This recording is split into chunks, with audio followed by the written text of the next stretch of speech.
Deputy U.S. Marshal Boyd. Givens, Riley. The infamous Boyd Crowder. Either you let me go, or I'm gonna have to give you the slip. I love this shit. This shit makes me hard. Just happen to be driving by, huh? No, I put a motion detector in. Last I checked, you were a marshal too. And as a lawman, I'm suspended. And then you go all railing on him and drag him out of some restaurant by his nutsack. They underestimate me at their peril. Him? People underestimate Bob at their peril. I got mad ninja skills, buddy. Yeah, you know karate? And 2 other Japanese words.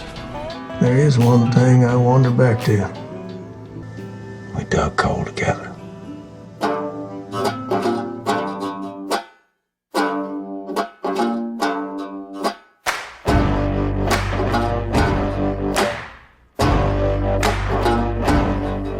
Hello, and welcome to After Further Review. Today, we're here to talk about Justified City Primeval, Episode 4, Review and Reaction. And as anything associated with Justified, we are, of course, joined by the hardest working man in new media, Mr. Rick Morris. How are you doing today? I'm doing fine, thank you. A pleasure to have a joint production here After Further Review and the FDH Lounge coming together here as we have been. Props to you for your sterling production work as we've been going through this, my man. Well, I appreciate that, sir. Now, the first thing I want to say, right out of the gate. Today, we get to welcome you to the Justified Gangster Glow Up. You're welcome. We predicted this last week. So, if we jump right into it, Rick, first few moments of the episode. At first, I thought it was a flashback, but it was a continuation. We see inside the panic room, I guess we'll call it, Manziel being Manziel and sort of escalating the situation. Last week, we referred to the concept of being planners or not. Boyd very much was a planner. Yep. And even though what we saw at the end of episode 3 was Manziel and Sandy attempting to execute a plan, but the plan got to a point where Manziel was getting fidgety, and it escalated. We get to actually see what happened after it cut last week, which leads us to a moment where it's Armenian? No. Armenian, yes. Okay. So what we have is our Armenian is pinned down on the ground, and Manziel instructs Sandy to hit the switch, which basically creates sort of a very slow-moving trapdoor guillotine situation. At which, I don't know if you could hear, but the moment it actually made impact with our Armenian, my immediate thought was, oh, you already have made this very worse. Yes, and that's one of those things where you look at it and it's ultimately... In that situation, you've got a guy where, like you said, Boyd had everything planned out so meticulously. This guy, Clement, it's improv jazz. He's a pure improv kind of a guy and just has no qualms whatsoever about escalating a situation, leaving threats behind in the situation as they leave. Somehow or another, whoosh, it's gone right over his head that this guy's in the mob. So I don't know where he thought all the guns and everything like that were coming from and why he thought he'd be so loaded with money when he's a guy that runs a hot dog stand if he wasn't mob tied. So he has, as I said previously, a certain native genius, but he doesn't have any kind of classical sense genius of where he can connect all the dots of what he's dealing with. And the situation just escalates to where, again, gets that door that drops down, this big heavy door on his leg to pin him down there, as we talked about off air. We presume that was so he could rifle through everything that he had there. Mm-hmm. The whole escalation and the whole thing here too, and you would notice it subsequently a couple times through the episode of where they would cut to Sandy for the reaction shots before later in the episode with Sweetie, where he goes to try and, pawn that ring that she got. And she just finally has had enough in that moment. Like, hey, what did you do to earn this thing?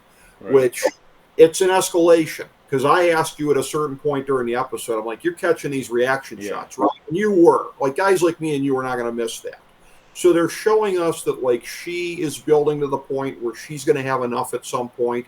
Is she going to get there in time? We don't know. For Carolyn, it's the same thing. She's building to it. This is the first episode where we heard her enunciate that, of where her and Sweetie were outright talking about a way to get out from underneath Mansell's thumb. So you see that. But then again, it becomes a situation where Clement is dangling in front of everybody the whole thing with the judge's dirty book and the fact that they can possibly use this information. So for Carolyn, it's the thought of being tugged back to the dark side, if you will, here potentially. So that's a thing that looms. Like, we're seeing that deep down her heart's in the right place on the whole thing with him, but it's the lure of potentially becoming a judge herself. And that adds another layer to this thing. Like, we didn't have enough layers already, but this being the great franchise it is, they just keep larding them one on top of the other, buddy.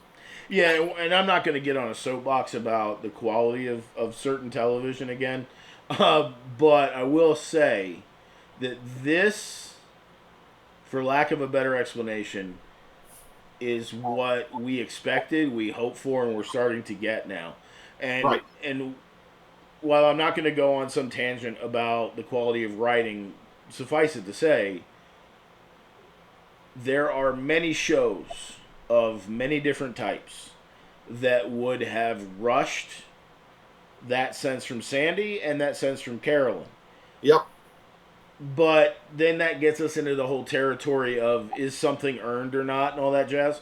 And the fact that they are writing those characters in a way that we're going to get a slow burn on that, until, I would assume, and I think like you would as well, that essentially we are going to build to a point where maybe support characters that Mansell thinks that he has are going to reveal that they aren't so much in his corner. Whatever led you in your imagination to believe that you could pull this off? Johnny, it ain't never going to happen, Debbie.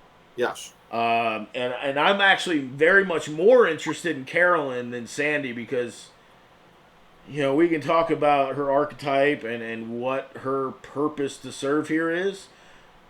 I just feel like whatever that is, the impact is smaller, so I'm more interested in Carolyn. Sure. But yeah, I like that we're starting to get that. Now we go back, this would be 2 episodes now, where we both came to the agreement that at some point, Carolyn is going to stop being such a deliberate, steadfast obstacle, and that her role, or at least her role with Raylan, is going to change a little bit. And while I don't want to cast any aspersions as of yet, I do think that the ending scene, or the scene that we saw towards the end of the episode, maybe teased a little bit of where that might be heading. But the fact that if we go back to the pilot episode of this franchise and then look at it now and say that lawyer not only is headed towards a direction where I think she's not going to be the obstacle she started out as, might end up maybe even turning completely.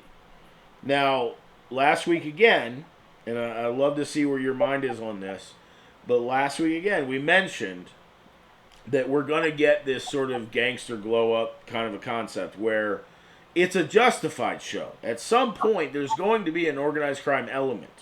Yes. And then we also speculated last week of questioning whether or not Clement Mansell is actually going to be the series' big bad. And I'm not 100% sure it is. Now, if he's not, that also feels very justified. There have been times where you thought that Boyd was the big obstacle in the season. Come to find out it's really Markham, or it's really Theo Tonin, or something else. And I think that just rolls right in the same vibe with what we're used to from Justified. And quite frankly, I love it. Yeah, I do too. And it is one of these things where, again, this entire, the vibe there with everything with Caroline, everything was kind of building to what was coming at the end there. And then, like, when she comes in the car, it was a thing where it took a second for you to get it, but I appreciate that I was able to pop you with it was a very bad Margot Martindale impersonation I was doing.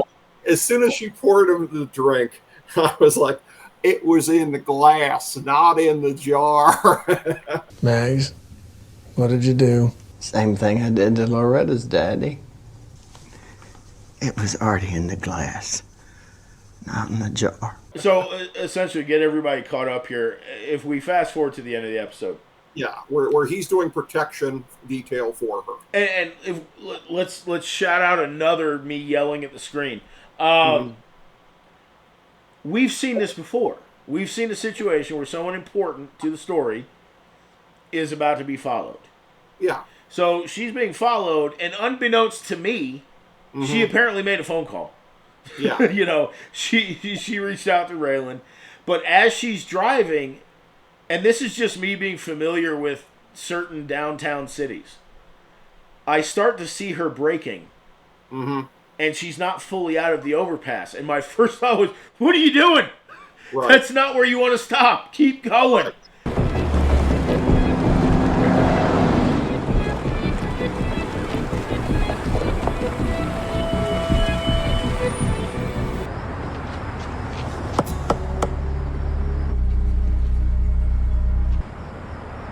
Whatever you've been told, this particular lawyer is off limits. That's it. Conversation's over. I say have a good night. You two drive away. There are a number of connections we can draw from this one, but the one I want to focus on, Raylan is just doing Raylan's job, and then he gets a call from Ava. I'm on my way.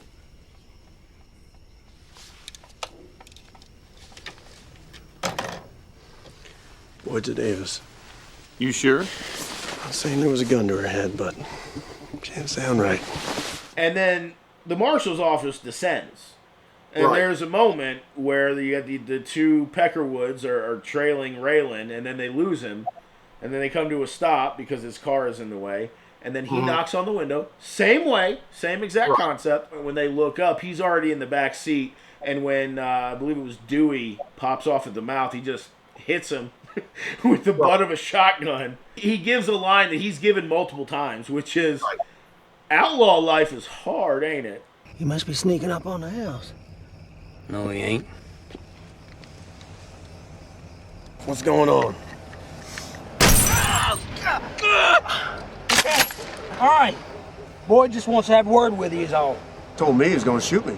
Then what are you asking us for, asshole? Outlaw life's hard, ain't it? So this was not that, but the notion of the bad guys thinking they're executing their own plan, and then Raylan's there to just kind of give the knock on the window and go, yeah, not today, boys.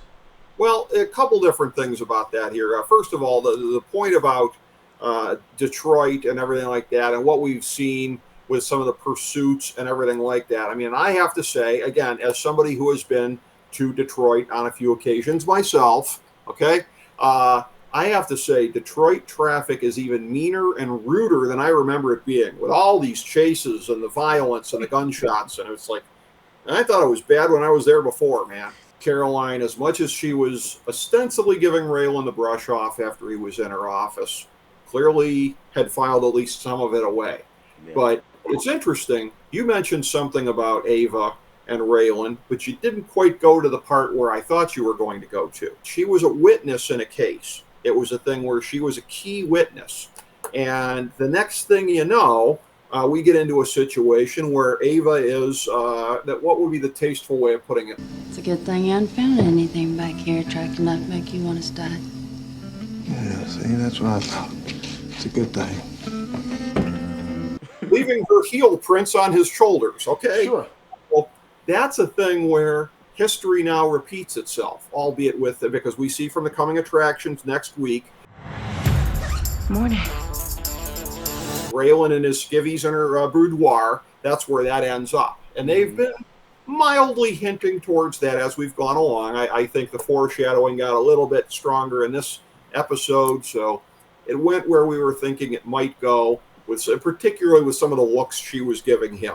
Raylan being Raylan. What did we talk about previously here of like consistently throughout from season 1 of Justified through this Justified sequel, spin-off, whatever you want to call it. So we're now 17 years down the line, 15 years from the end of Justified, which as we know had about a 2-year run. The 17 years we've seen Raylan, we know that Raylan was essentially the same guy that he probably was well before the series started. This guy doesn't change in any of these kind of ways. Is he going to change enough by the end of this thing to have his life in any kind of a reasonable way? We'll see. But they are staying consistent to the fact that Raylan, that good old boy, does not change. I want to take a moment here. Somebody somewhere is going to say that they don't like the idea of Raylan shacking up with a lawyer or whatever. Okay. And just in the sense of fairness and important to the character and being true to said character, I want to remind everyone, he was with Winona, then he wasn't with Winona. Yes. After he was not with Winona, he was with Ava. After Ava ended, he gets back with Winona. Yeah. After that ends, he ends up with the little Lindsay. country Spitfire that runs the bar. Lindsay, yep. Right? So, point is, the concept that Raylan, as a U.S. Marshal and just, a person, he has sought the companionship, if you will, of people that are within his net, so to speak. Yes. So I really hope that there's no reviews or no fans out there saying this is not Raylan-like. Yes, it most certainly is. What about public services employee Amy Smart from season 5? That's another one. There you go. There's another one. Yeah. There's another one. Yeah. She was also a person within his net, but also a person that embodied a role within a larger situation. There was at least a little bit of potential conflict of interest there. Well, and there might be a governing concept here. Okay. And more so on Raylan's part maybe than Rachel's. Okay. But while he gets involved with people within his net, or at least within a certain radius of his net, I don't remember any scenario where he explicitly was involved with anyone that close to the origin point, so to speak, right? Another phrase that people will use is "you don't eat where you right. It might be one of those things where to Raylan, and let's just throw out any sort of gender, persuasion, anything. We'll just use the whole office. Raylan would not have, in the original Justified, gotten involved with Rachel, Tim, Art. Right. Now, everything outside of that might be open for conversation. In looking at this here, this is one of these things where the one cop, Norbert, or Dollar Store Dirty Harry, that whole philosophical tete-a-tete that he had with Raylan here. And in this case, justice requires more than the law is willing or able to provide. Well, that was a mouthful. Let me get you to say that again into my phone. It'll play great at your arraignment. I will look the scat out there right in his eye. You hear that, Raylan? You hear him gazing into the eyes of some Russian dipshit when what he should be looking for is Clement Mansell. Give me a minute. Sure. He was not supposed to tell me this. You gonna yell at me? Never been much of a yeller. Because what's not to like? He's gonna find out anyway. Either the Albanians lead us to Mansell or they turn him into little tiny pieces. Done and done. You know what I thought to myself, Jason? I thought, Nikki Augustine could not be reached for comment. I'm never not going to think of the scene in the limo where Raylan literally has to say, either you're going to take this deal that I'm not optimistic you're going to take, or you're going to die in this limo. I want you to turn yourself in, confess to murder, racketeering, obstruction, whatever other horrible things you've done. Is that all? I want you to swear you'll leave my family be. Or you'll die here in this limo. Well, you had a right not to be optimistic. I'm afraid that's the best I can do. Take one look at you. I know you're not the kind of guy who just execute me. If you're not gonna do it, get the hell out of my car. Relax. You're still in the limo. Sammy, thanks for coming. Thank you for reaching out. He said he's gonna murder my wife and child. What'd he say about me? He said you're a pussy and he's gonna kill you. What about you? You gonna give me trouble about doing what I have to do? So if you saw a crime committed against him, you wouldn't, as a lawman, feel the obligation to intervene? I'm suspended. I love that you mentioned this. It's that kind of thing that just totally feels like it's going to fit in with dollar store Dirty Harry.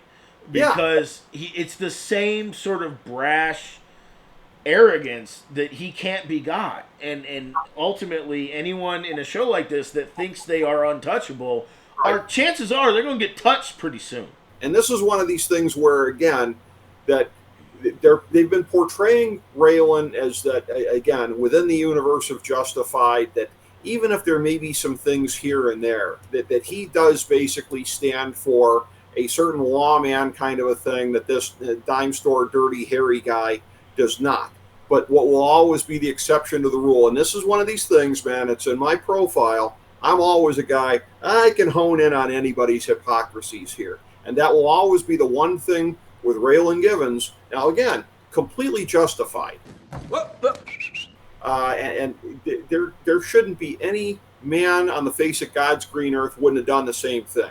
Because Winona would have been dead otherwise. This baby who grew up to be his now teenage daughter would have been dead otherwise. You can't risk that. If that's your only way out, and this the red tape was binding him on this, Art was making it clear, you can't do anything, Raylan. You're suspended. You can't do anything. You know, I absolutely love this connection that you just established. Mm-hmm. For two reasons. One, it absolutely fits. It's going to fall in line with everything that we know to be true about Justified. There are words being spoken, but then there's also the body language part. The cop in question, the detective, basically going after the guy we assume is at least a point person for this Armenian mob, right? Yep. And he's trying to go all bad cop, like, you know, threatening and being forceful and say, here's how it's going to go down, and kind of getting this guy's face. And even Raylan observing this going, what are you doing, man? Right. And then it gets to a point where he says, I need you to step outside, right? And then a reasonable conversation can be had. That is one thing. Then when they leave and he says, oh, am I going to get yelled at now? Well, you probably should. And if you look at Raylan's face, the very moment the camera goes back to it,